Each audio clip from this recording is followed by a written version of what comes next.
Hello, everyone, and welcome to Slash Film Daily for Monday, August 26th, 2019. On today's episode, we're going to be talking about the latest film and TV news. My name is Ben Pearson. I'm the senior writer at slashfilm.com, and I am joined on today's episode by Slash Film managing editor Jacob Hall. Hello, hello. And weekend editor Brad Oman. Hey, that's me.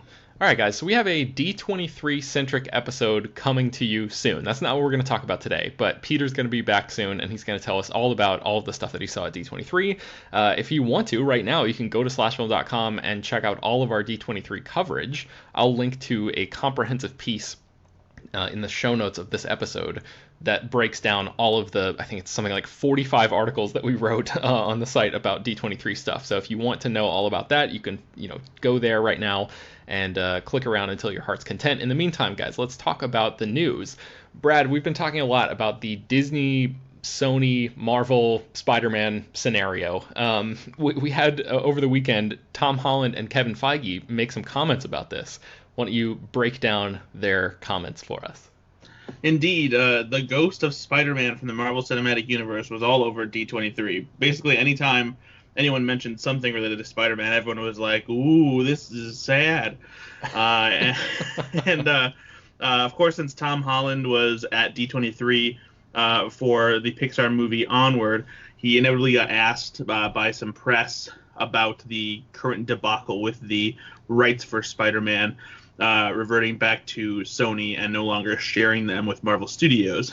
And Tom Holland definitely seems like he's been trained for this very moment, because he gave a very diplomatic response saying, quote, "Basically, we've made 5 great movies. It's been an amazing 5 years. I've had the time of my life. Who knows what the future holds, but all I know is that I'm going to continue playing Spider-Man and having the time of my life.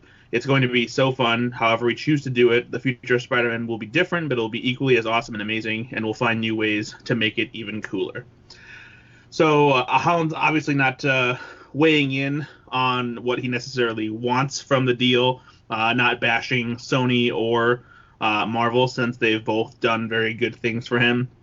And there doesn't really seem to be any hope in his remarks either that maybe a deal could still be worked out, which has indicated to many that it seems like maybe there isn't any chance of a deal being struck between Marvel and Sony anymore, even though there's been talk of them potentially striking something new. And Kevin Feige, who was also on hand at D23 to present more from the upcoming Marvel slate, seemed to give roughly the same kind of answer.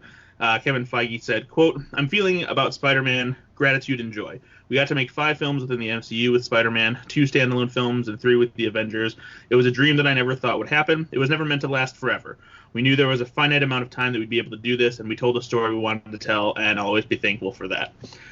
So Feige himself seems to also be resigned to the fact that there's no new deal brewing between Sony and Marvel. And at the end of the day, what he says does, I guess, is a little bit of a kind of a sobering look at it, because we do have to accept and also be grateful for that we did get to see something on the scale of Infinity War and Endgame with Spider-Man involved. There was a version of this all happening without Spider-Man at all, and it's kind of hard to imagine the emotional weight of some of this stuff working quite as well without Spider-Man. Specifically, the relationship between Spider-Man and Tony Stark was something that really pulled at fans' heartstrings.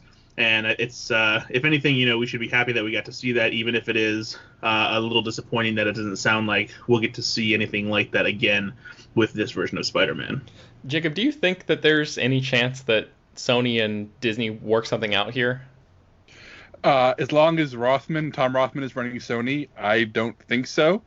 And I'm not saying it just because dunking on Rothman's what everybody does, because he kind of deserves it if you look at his track record as an exec, but because he's famously stubborn. And I think based on all the reporting, I think the Hollywood Reporter had an article about how other Sony execs had to explain to Rothman that superhero movies weren't going away and that he should embrace them. So I don't think Rothman understands that this is what fans want. It does not understand the appeal of the shared universe. I don't think he flat out understands that in any way whatsoever. So as long as he's running things at Sony, I can't see it happening. Yeah. Well, there's a couple more brief Spider-Man related updates. One thing is that Chris Mckenna and Eric Summers, who are two of the writers who wrote Spider-Man Far From Home, are coming back to write the next Spider-Man film for Sony. We don't know what the title of that is yet.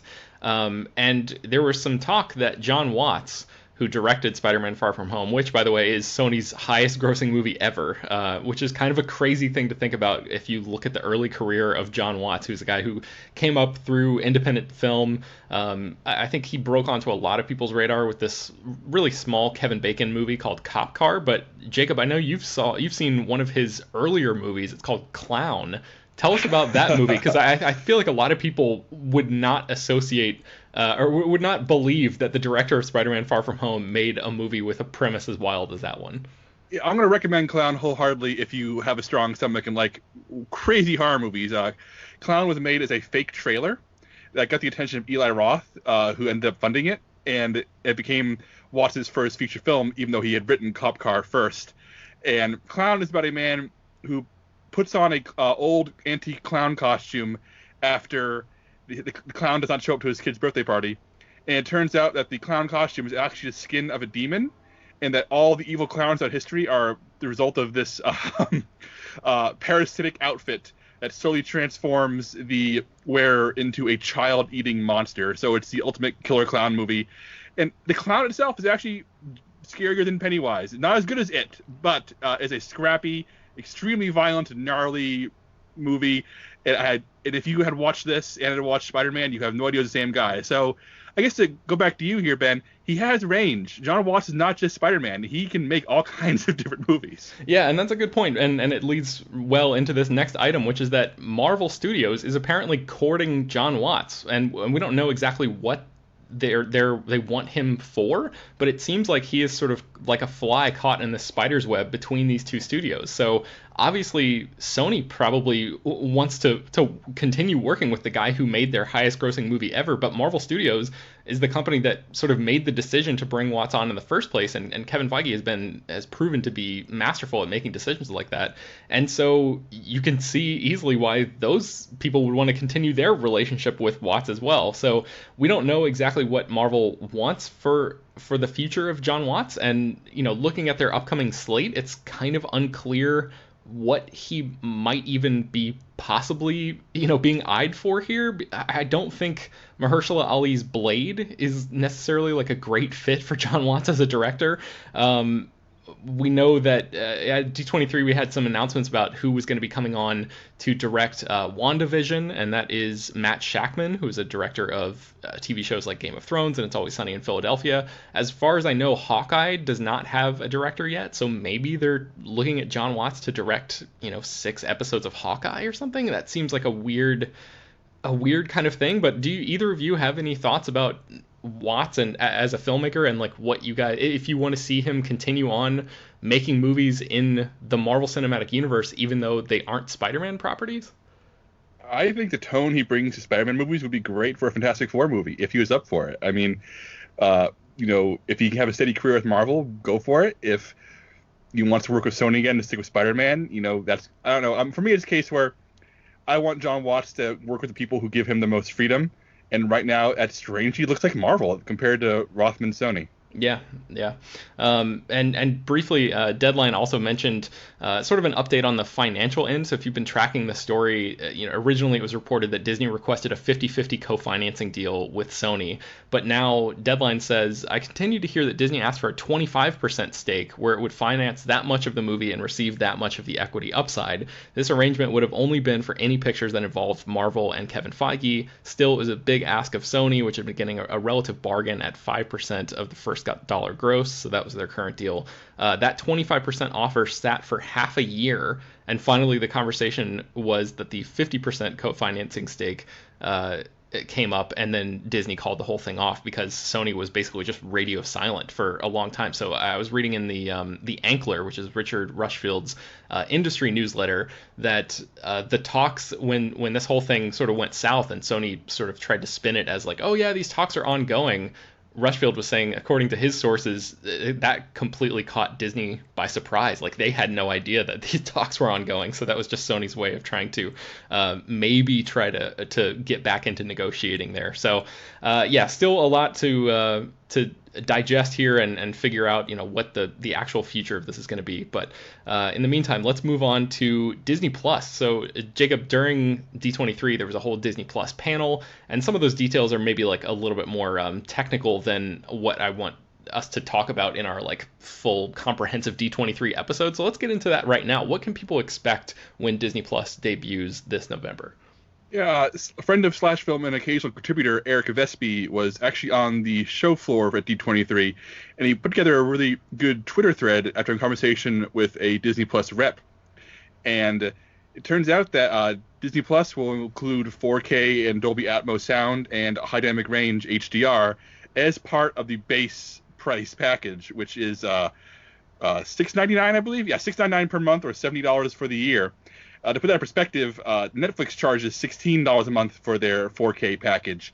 So this is Disney. Disney not only has put together a catalog that's going to make a good case for itself, but it's also saying, hey, we're less than half of the Netflix 4K package in terms of cost, and you get all that high quality stuff for free. And as more and more people upgrade to 4K TVs and get better sound systems, this is going to become more noticeable. I mean, streaming is taking over, and as we all know, and it's got to the point where when you fire up a stream and it looks like a crappy DVD, it's offensive to the eye. So the fact that Disney is saying, hey, pay our low price and get the highest quality video for the TV you spent all this money on, it looks very attractive. Ben and Brad,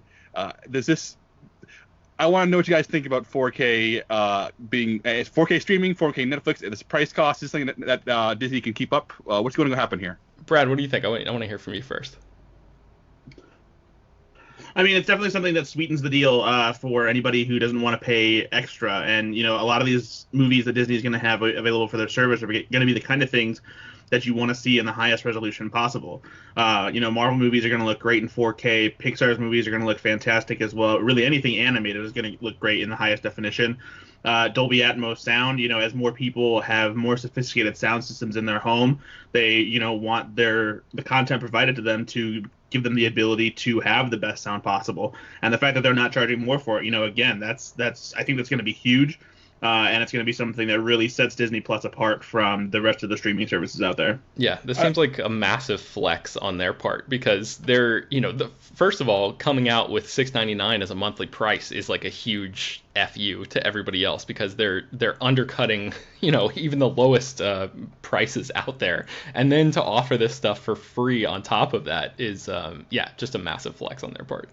And yeah, I'm one of those people, Jacob, who pays $16 a month for 4K Netflix right now. So I especially am going to appreciate this when I inevitably end up subscribing to Disney Plus. But speaking of Disney Plus, there's one more piece of information that we found out during D23 that I thought would be worth sharing with listeners, and that is that the streaming platform is planning to release weekly episodes instead of using the binge model of dropping a full season all at once. So we had been really trying to figure out what the release pattern, the release schedule for Disney Plus shows was going to be, and now we found out that they're going to be doing it sort of week to week. And I mean, personally, I prefer that, not only for selfish reasons like where it gives me more time to catch up with shows, but also for the cultural context surrounding a show. I feel like the week to week method allows us to appreciate episodes on an individual level and be able to talk about a show over a period of months instead of scarfing the whole thing up in a weekend and trying to beat everybody else to it so you're not spoiled. And I don't know, I just feel like it is the quote unquote old way of watching TV, but it's a way that I know Netflix has changed the game and sort of rewired everybody into thinking that, watching stuff in entire seasons at a time instead of just episodes at a time is the new normal. And it may be, but I don't know. There's something about this that that strikes me in a positive light. But I want to hear from you guys. Do you prefer the ability to watch an entire thing at at your fingertips all at once, or do you find the same value that I do in the week to week conversation? Yeah, I'll join you on the front porch waving my cane at the kids, Ben, because when Netflix drops a whole season of TV, like once every week, here's a new season you want to watch, it's very easy to fall off a show. It's very easy. If you don't binge it that weekend, it vanishes down your timeline and it's just gone.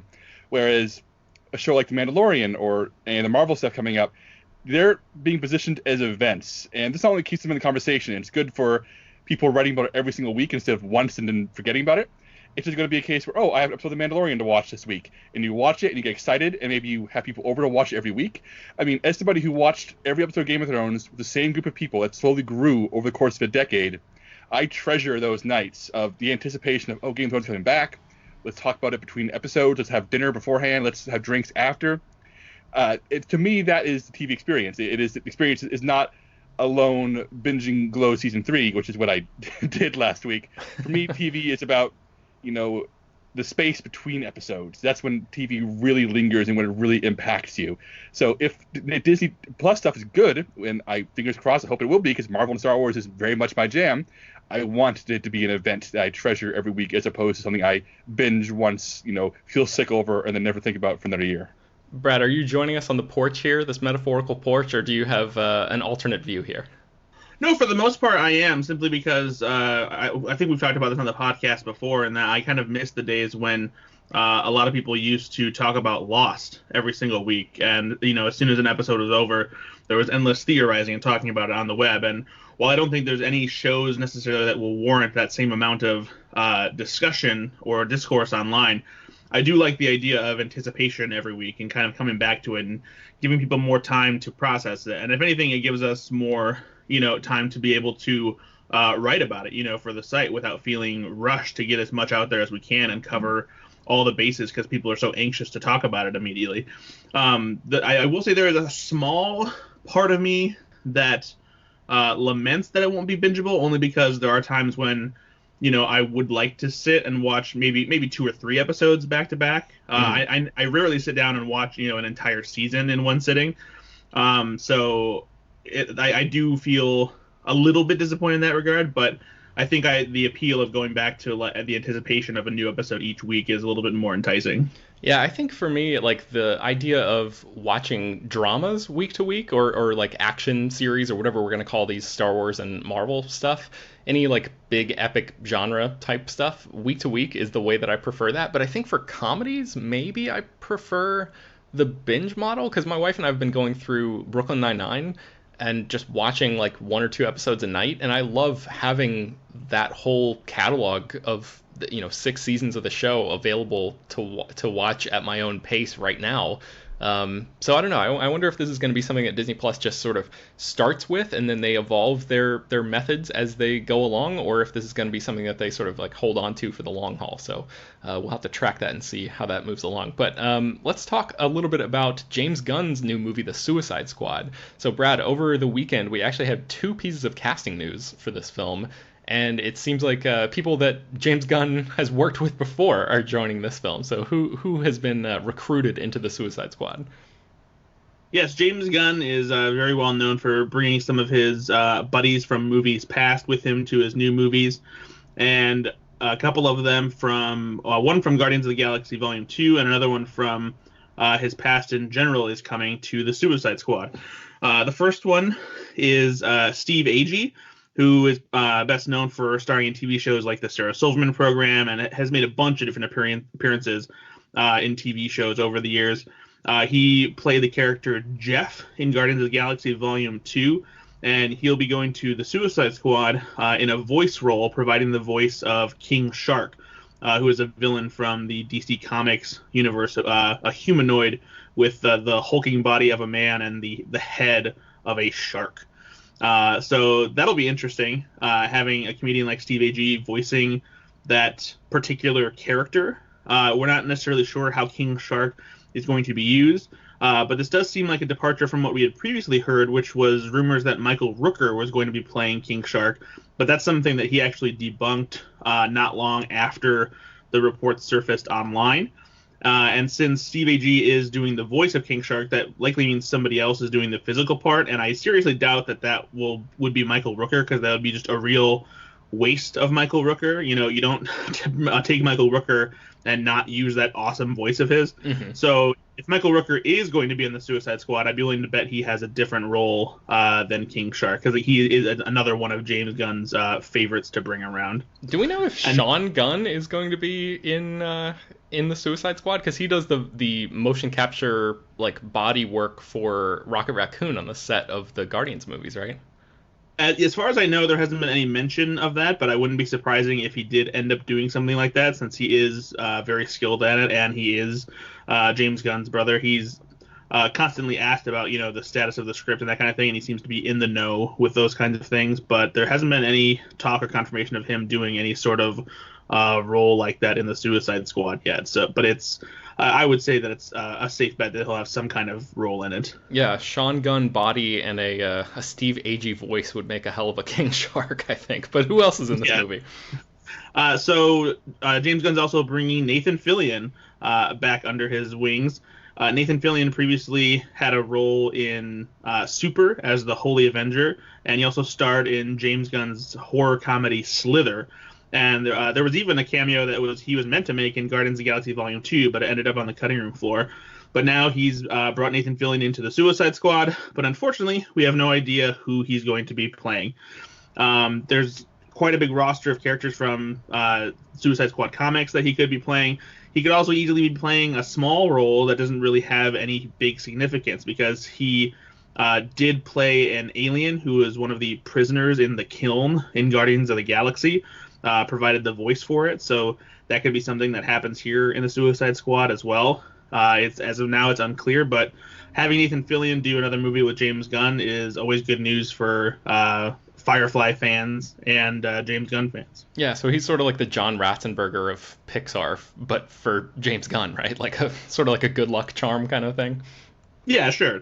All right, so let's move on to our final news story of the day, and that is that, Jacob, we've learned some news about the Breaking Bad movie. So this is something that we learned about, I think, late last year, and it's been a lot of radio silence on this project so far, but now, all of a sudden, we've got sort of like a flurry of Breaking Bad movie news. What do we know now?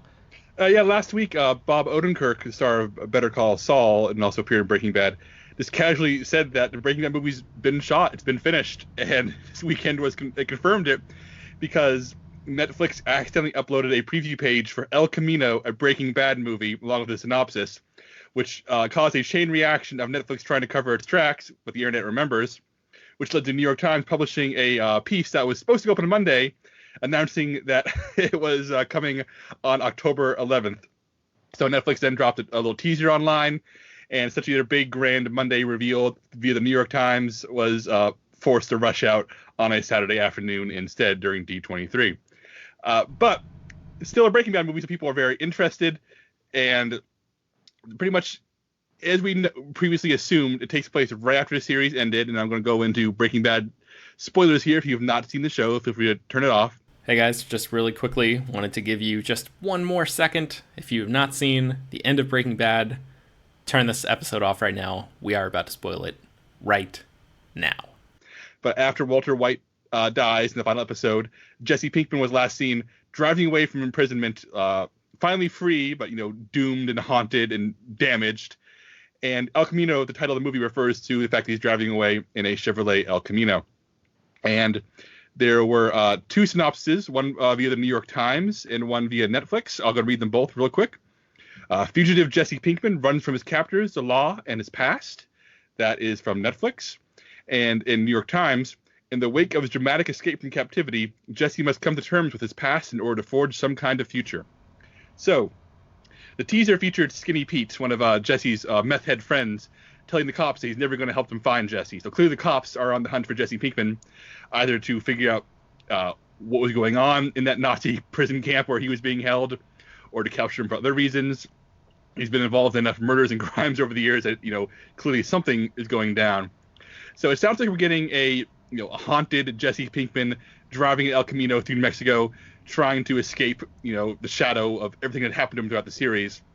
Ben, does this sound as good to you as it does to me? Because I'm pretty excited about this. Oh my God, I'm so excited. I have not rewatched Breaking Bad since it aired originally.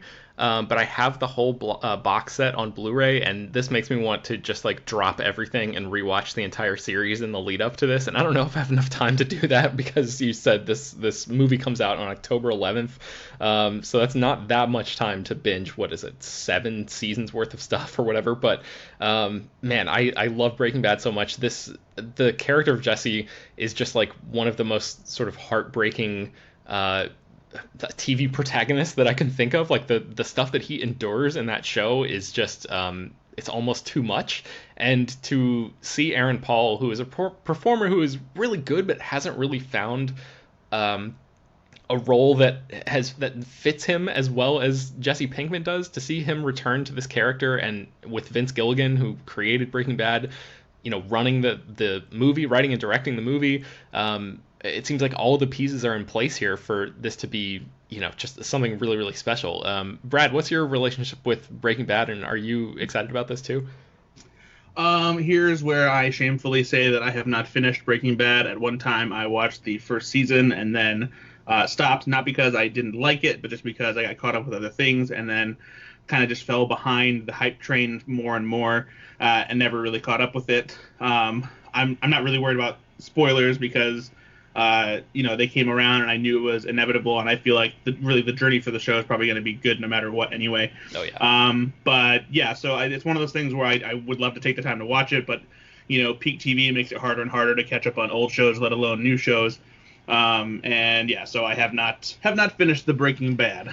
All right, well let's wrap this up by me posing one more question to Jacob, and that is the title of this thing: El Camino, a Breaking Bad movie. Do you think that the use of a Breaking Bad movie instead of the Breaking Bad movie means anything? Do you think there's a possibility that we get more Breaking Bad movies set in this universe that follow different characters or different storylines? I wouldn't be surprised that it happens, but to me this is more of a Rogue One situation where somebody at a financial level said, you got to have Breaking Bad in the title. It's kind of like how Rogue One, you got to have Star Wars in the title. So I bet that Vince Gilligan's script said El Camino, and somebody with the deep pockets said put a colon in Breaking Bad somewhere in there. So I don't know if this is an indication of more coming or it's an indication of it needing to catch the eye of people who see the word El Camino and don't immediately realize what that means. Yeah. But who knows? We'll see if there are more stories to tell. I'm at the point now where Vince Gilligan thinks it's worth telling. I'm on board. Yeah, I think I'm right there with you. All right, well, let's tell people where they can find more of our work online before we completely wrap up. Brad, let's start with you. Always on slashfilm.com, also on Twitter at Ethan_Anderton, and my own podcast, Go Flix Yourself, on iTunes and other podcasting platforms. Jacob? I'm on slashfilm.com and on Twitter where I'm at Jacob S. Hall. I am also at slashfilm.com. You can find me on Twitter and Instagram at Ben Pearson, and you can find more about all the stories that we mentioned on today's show at slashfilm.com and linked inside the show notes of this episode. The podcast is published every weekday, bringing you the most exciting news from the world of movies and TV, as well as deeper dives into the great features you can find on the site. You can subscribe to the show on iTunes, Google Podcast, Overcast, Spotify, all the popular podcast apps, and send your feedback, questions, comments, and concerns to us at peter@slashfilm.com. Please make sure to leave your name and general geographic location in case we mention your email on the air. Also, don't forget to rate and review the podcast on iTunes. That helps us out a lot. Tell your friends, spread the word about the show. Thank you so much for listening, and we will talk to you tomorrow.